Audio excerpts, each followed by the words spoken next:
Bom dia a todos! Graça e paz do Senhor Jesus seja com todos nós. Uma ótima quarta-feira para todos. Hoje é dia 24 de agosto de 2022. Seja muito bem-vindo ao nosso devocional de hoje. Hoje vamos então dar sequência à nossa maratona bíblica. Vamos falar de Apocalipse, capítulo de número 3. Além, é óbvio, né, da leitura dos Salmos. Hoje, Salmos 45 e 46. Aproveitando, o Salmo 45 é espetacular, é incrível, depois você pode ler aí com calma, estudar, porque de fato é um salmo muito rico. Bom, falando de Apocalipse, vamos falar de Apocalipse capítulo 3, o tema do devocional hoje é uma igreja amada. Por quê? Porque o Senhor Deus está se dirigindo à igreja de Laodiceia. É a última igreja que ele vai se dirigir. E a mensagem enviada para a igreja de Laodiceia tem uma diferença em relação às outras. É que a igreja de Laodiceia não recebe nenhum elogio sequer. Todas as outras igrejas são elogiadas, mas a igreja de Laodiceia não recebe nenhum elogio. E a última carta, a última mensagem enviada, a última igreja a receber uma mensagem do Senhor. Deixa eu ler o texto aqui que vai dar base, que é Apocalipse 3:17. Vai retratar bem aí o quadro dessa igreja, a igreja de Laodiceia. Você diz: estou rico, adquiri riquezas e não preciso de nada. Não reconhece, porém, que é miserável, digno de compaixão, pobre, cego e que está nu. Bom, a cidade de Laodiceia era conhecida por duas grandes coisas. Primeiro, ela era conhecida por suas fontes termais. Na verdade, ela recebia ali águas termais de uma outra cidade importante na Grécia, que é Herápolis. Então, a Laodiceia era coberta por fontes termais, mas também Laodiceia era conhecida por abrigar instituições bancárias. Era uma cidade muito rica. Era tão rica que ela sofreu um terremoto e recebeu ajuda do Senado romano, ajuda financeira, mas não quis. Tal era a sua riqueza. Eles eram, de fato, uma cidade muito rica. Na carta do Senhor Jesus para a igreja na cidade de Laodiceia, Jesus ele se apresenta como se apresenta em todas as outras cartas. Cada uma delas ele vai destacar um aspecto diferente.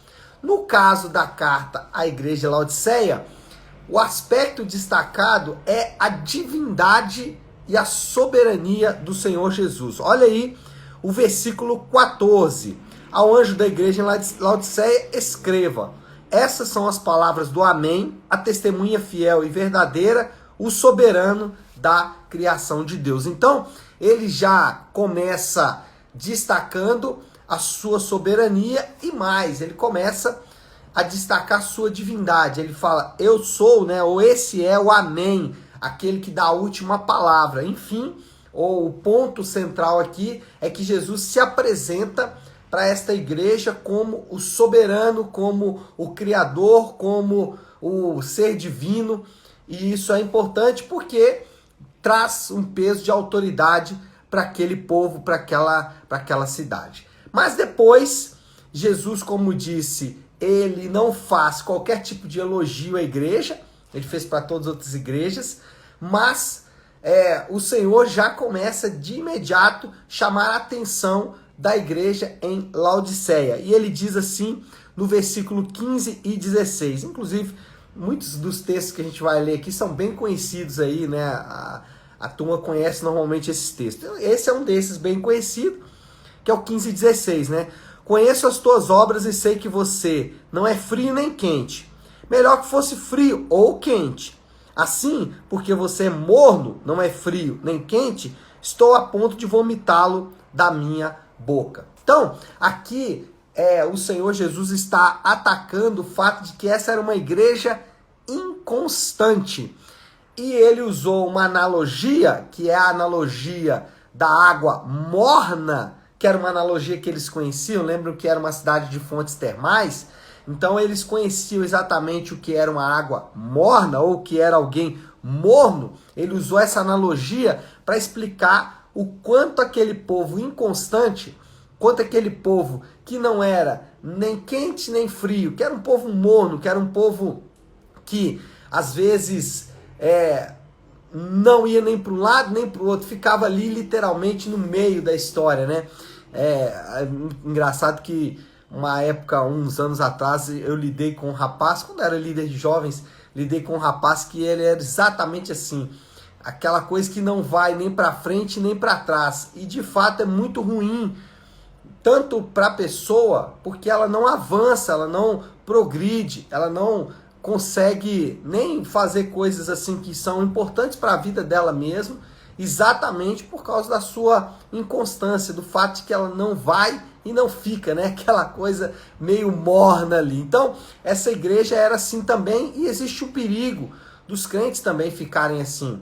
Existe o perigo de pessoas que ouvem, ficam ouvindo ali a palavra do Senhor durante anos e anos e anos e não toma nenhuma atitude, não toma nenhuma decisão de dizer, não, eu não quero isso, né? Ou uma decisão por Cristo mesmo. Um autor certa vez disse que o que Jesus disse é tão contundente quando ele esteve na terra, as palavras de Jesus registradas no Evangelho, que nós só temos duas opções. Ou nós o consideramos louco, porque ele afirmou ser Deus, ele afirmou ter o poder da vida e da morte, ou nós o consideramos louco, que ele não é, obviamente, ou se ele de fato não é louco como ele de fato não é, nós estamos diante do Rei da Glória e nós temos que nos curvar diante dele. Então, a inconstância não é, ou esse lugar aí entre o quente e o frio não é um bom lugar para se estar. Mas essa igreja também, o povo dessa igreja era um povo arrogante. Olha aí o versículo 17, é o que nós lemos, né? Estou rico, adquiri riqueza, não preciso de nada. Mas aí vem a advertência do Senhor. Não reconhece, porém, que é miserável, digno de compaixão, pobre, cego e que estava nu. Essa cidade era uma cidade próspera, como eu disse. E a sua prosperidade, o fato de que eles eram riquíssimos, trouxe para eles um ar de arrogância. Trouxe para eles um ar de que eles não precisavam de nada. Jesus teve que lidar com caras assim. Os fariseus eram homens que... o grande problema deles é achar que não precisavam de nada, não precisavam de ouvir da mensagem do Evangelho, não precisavam de ouvir de Jesus, porque eles já sabiam de tudo.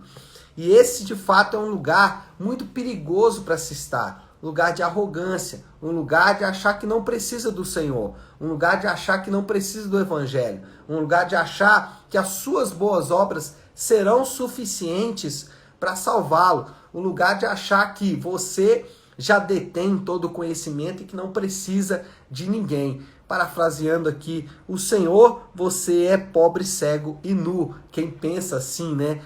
Por isso que quando o Senhor Jesus foi dar lá o seu grande sermão, ele começou com as bem-aventuranças. E as bem-aventuranças é só uma admissão da nossa necessidade de Deus. É uma admissão de que precisamos de Deus. É uma admissão de que precisamos de alguém melhor do que nós, porque nós não damos conta por nós mesmos. Bom, esse era o quadro dessa igreja.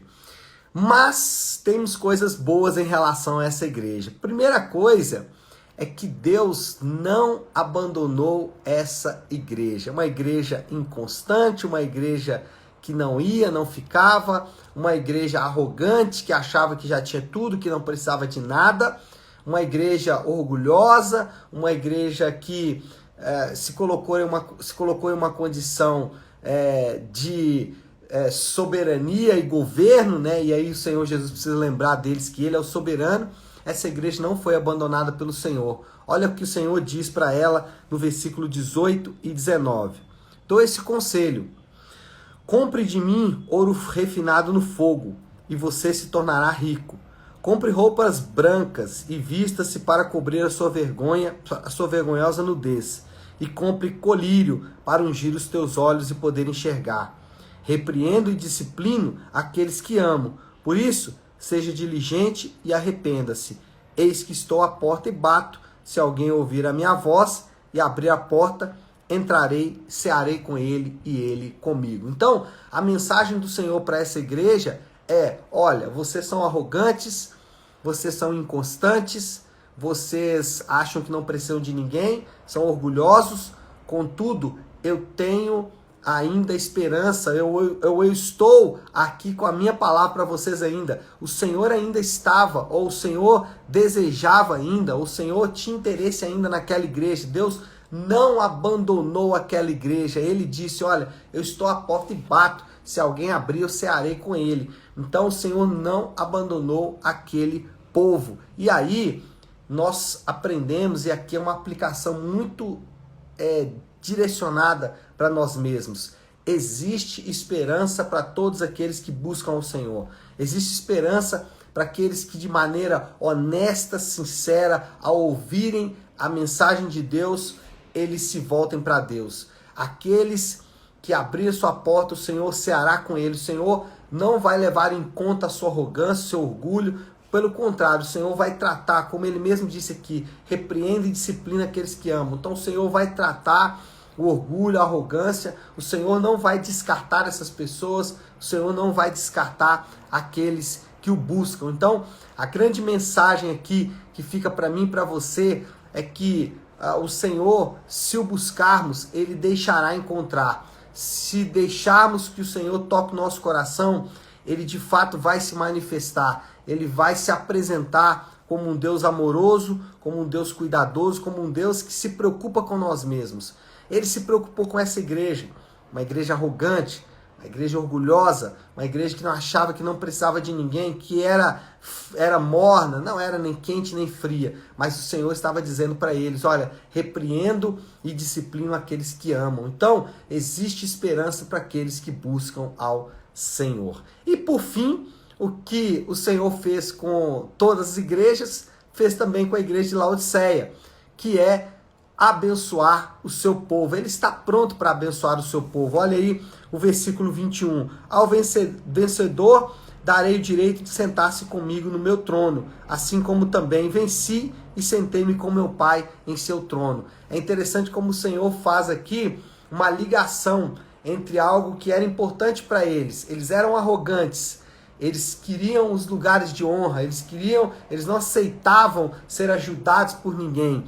E o Senhor está falando aqui, se vocês me buscarem, se vocês de fato se converterem, se vocês se arrependerem dos seus pecados, se vocês se voltarem para mim, vocês vão de fato reinar, vocês vão de fato sentar-se no trono, vocês vão de fato ocupar um lugar onde vocês realmente poderão se sentir importantes. Não importantes como vocês acham, não importantes do ponto de vista humano, mas agora sim, importantes da maneira como de fato é importante, ou seja, assentado com Deus, ou como ele disse aqui mesmo, né? Assim como eu venci e sentei com meu Pai em seu trono, vocês também vão sentar-se comigo no trono. Então, é uma promessa gloriosa do Senhor, e essa promessa, ela é gloriosa para mim e para você também. Os arrogantes, os orgulhosos, os soberbos, aqueles que não se decidem, os inconstantes, aqueles que não querem se comprometer muito com o Senhor, aqueles que não querem estar muito ligados ao Senhor, aqueles que rejeitam o Senhor, esses podem encontrar esperança no Senhor e serem resgatados. E essa é a moral da história. A moral da história é que Deus está sempre pronto para abençoar os que são quebrantados de coração. O Senhor está sempre pronto a abençoar aqueles que quebrando seu coração e buscam o Senhor com honestidade e sinceridade. Bom, diante desse quadro todo aí, qual é o desafio que nós podemos pegar nessa manhã, o que nós podemos aplicar de maneira muito direta sobre tudo isso que nós acabamos de ouvir? Ele disse, eu estou à porta e bato. Se alguém abrir, eu vou entrar e vou cear com ele, ele comigo. Então, nessa manhã, o desafio é esse, abra a porta.